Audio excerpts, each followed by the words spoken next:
اکثر ایسا بھی ہوتا ہے کہ اللہ تعالیٰ اپنے بندوں کو کسی بڑی مصیبت سے بچانے کے لیے عموماً ان پر چھوٹی مصیبت بھیج دیتا ہے۔ یہ چھوٹی مصیبت بڑی مصیبت کے راستے میں سپیڈ بریکر ثابت ہوتی ہے اور یوں انسان بڑے ڈیزاسٹر سے بچ جاتا ہے۔ کلارک فیملی کے ساتھ بھی یہی ہوا، جس کا ذکر جاوید چودھری صاحب نے اپنے کالم میں کیا ہے۔ آپ بھی سن لیں۔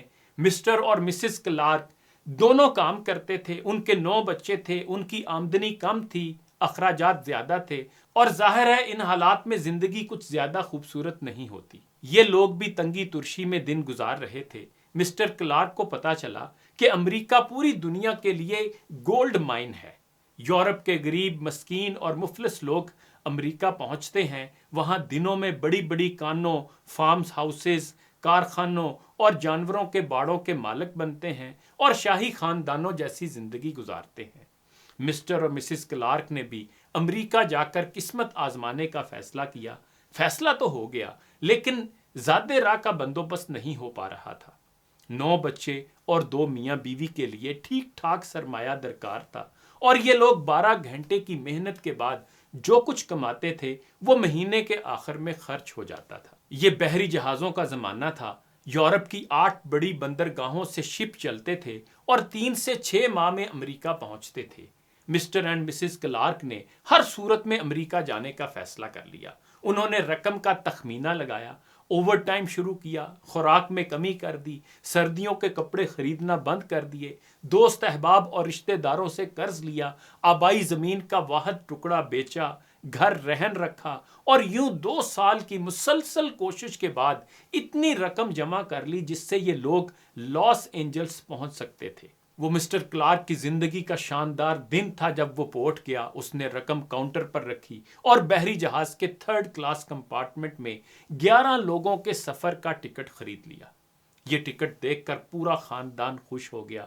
دوستوں نے ان کی الوداعی دعوتیں شروع کر دیں۔ کلارک فیملی نے اپنا سامان بھی باندھ لیا اور نوکریوں سے استعفیٰ بھی دے دیا۔ لیکن روانگی سے 3 دن پہلے کلارک فیملی ایک چھوٹے سے مسئلے کا شکار ہو گئی، اور یہ حادثہ اگلے دن ان کی زندگی کا خوفناک ترین مسئلہ بن گیا۔ کلارک فیملی کا ایک بچہ اس شام اپنے دوست کو الوداع کہنے کے لیے اس کے گھر گیا۔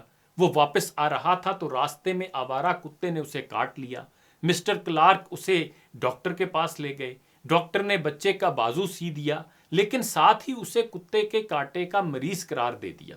اس وقت اسکاٹ لینڈ میں روایت تھی کہ ڈاکٹر خطرناک مریضوں کے گھر کے مرکزی دروازے پر پیلے رنگ کی چٹ لگا دیتا تھا۔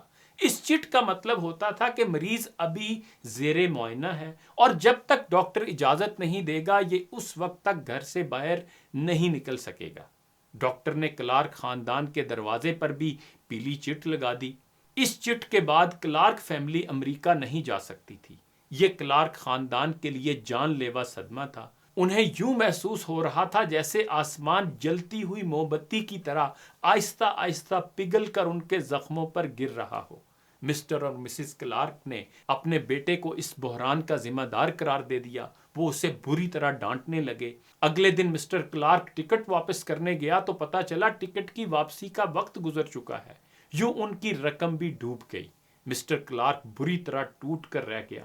جس دن جہاز پورٹ سے روانہ ہونا تھا اس دن مسٹر کلارک، ان کی بیگم اور ان کے 8 بچے بندرگاہ پہنچے اور جہاز کو گہرے پانیوں کی طرف جاتے ہوئے دیکھ کر دیر تک روتے رہے۔ آنے والے دن فیملی کے لیے زیادہ خوفناک ثابت ہوئے۔ مکان رہن تھا، زمین بک چکی تھی، نوکری ختم ہو چکی تھی، اور عزیز رشتہ دار اور دوست تم امریکہ کب جا رہے ہو کہہ کر انہیں چھیڑ رہے تھے۔ ان حالات نے مسٹر کلارک کی پوری فیملی کو شدید ڈپریشن کا شکار بنا دیا۔ یہ لوگ سارا دن گھر میں چھپے رہتے تھے اور اپنے اس بچے کو کوستے رہتے تھے جس کا زخم عین وقت پر ان کی کامیابی کے راستے میں رکاوٹ بن گیا۔ کئی دن گزر گئے۔ ایک دن کلارک خاندان گھر میں ناشتہ کر رہا تھا کہ ان کے دروازے پر دستک ہوئی۔ دروازے پر ان کا ہمسایہ کھڑا تھا۔ ہمسائے کے ہاتھ میں اخبار تھا اور اس کا چہرہ جذبات سے تمتما رہا تھا۔ ہمسائے نے انہیں بتایا کہ دنیا کا سب سے بڑا اور جدید بحری جہاز ٹائٹینک بحر اوقیانوس میں ڈوب گیا ہے اور اس میں 1517 لوگ مارے گئے ہیں۔ مسٹر کلارک نے اخبار کھول کر خبر دیکھی تو اس کے منہ سے بے اختیار تھینک گاڈ نکلا، اور اس نے خوشی سے ناچنا شروع کر دیا۔ جی ہاں، کلارک فیملی بھی ٹائٹینک ہی کے ذریعے امریکہ جا رہی تھی، لیکن یہ لوگ عین وقت پر کتے کے کاٹنے کی وجہ سے سفر پر نہ جا سکے اور یوں موت سے بچ گئے۔ کلارک اخبار لہراتا ہوا گھر کے اندر آیا، اس نے اپنے بیمار بیٹے کو گلے لگایا اور دیر تک اس کا شکریہ ادا کرتا رہا۔ مسز کلارک اور اس کے باقی 8 بچے بھی اس بچے کے گرد کھڑے ہو گئے اور وہ بھی اپنے بھائی کا شکریہ ادا کرتے رہے۔ اب آپ اس خبر کے بعد کی صورتحال بھی ملاحظہ کیجئے۔ وہ بچہ جو صبح تک اپنے آپ کو اپنے خاندان کی خوشیوں کا قاتل سمجھ رہا تھا، وہ چند لمحوں میں خاندان کا مسیحا بن گیا۔ وہ خاندان جو اس بچے کو اپنا مجرم سمجھ رہا تھا، وہی خاندان اسے اپنا محسن سمجھنے لگا۔ وہ لوگ جو کل تک ان لوگوں کو امریکہ نہیں گئے کا تانا دے کر تنگ کر رہے تھے، وہ خوش قسمتی اور خوش بختی پر انہیں مبارکباد دینے لگے۔ مسٹر کلارک جو کل تک خود کو دنیا کا بدقسمت ترین شخص سمجھ رہا تھا، اسے اچانک محسوس ہوا کہ وہ سب دنیا کے خوش قسمت ترین لوگوں میں شمار ہوتے ہیں۔ اس احساس نے ان کے اعتماد میں اضافہ کر دیا۔ اس نے اپنا کاروبار شروع کرنے کا فیصلہ کیا۔ مسٹر کلارک کا خاندان بعد ازاں جوتا سازی کے کاروبار سے منسلک ہوا اور آج ان کے بنائے ہوئے جوتے پوری دنیا میں مشہور ہیں۔